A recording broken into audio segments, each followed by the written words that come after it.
ষষ্ঠ শ্রেণীর ছাত্রছাত্রীরা তোমরা কেমন আছো? আমি আজকে তোমাদেরকে বীজগণিতের যোগ অঙ্ক শেখানোর চেষ্টা করব। সবাই হোয়াইট বোর্ডের দিকে খেয়াল করো।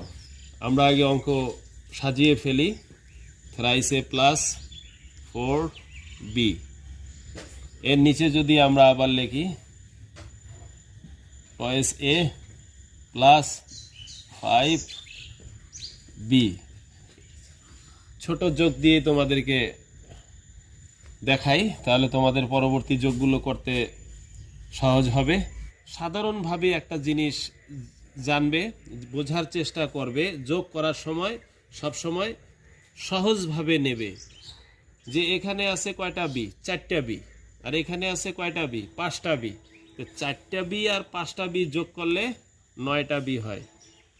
দুটার সামনেই যোগ অর্থাৎ প্লাস। একইভাবে এখানে 2, এখানে 3। তো 3a আর 2a যদি আমরা যোগ করে দেই তাহলে 5a হয়। আমরা যোগ করলাম কেন? এখানে অদৃশ্য যোগ লুকিয়ে রয়েছে, অর্থাৎ কোনো সংখ্যার সামনে যদি কোনো চিহ্ন না থাকে তাহলে সেটা হয় যোগ।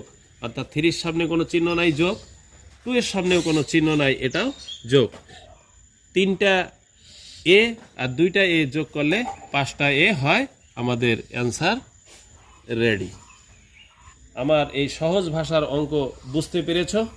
আরও বিস্তারিত জানতে হলে আব্দুল্লাহ প্রাইভেট অ্যান্ড কোচিং সেন্টারে ভর্তি হয়ে যাবে, যেটা পরিচালনার দায়িত্বে রয়েছে এমসি মাদ্রাসা অ্যান্ড স্কুল।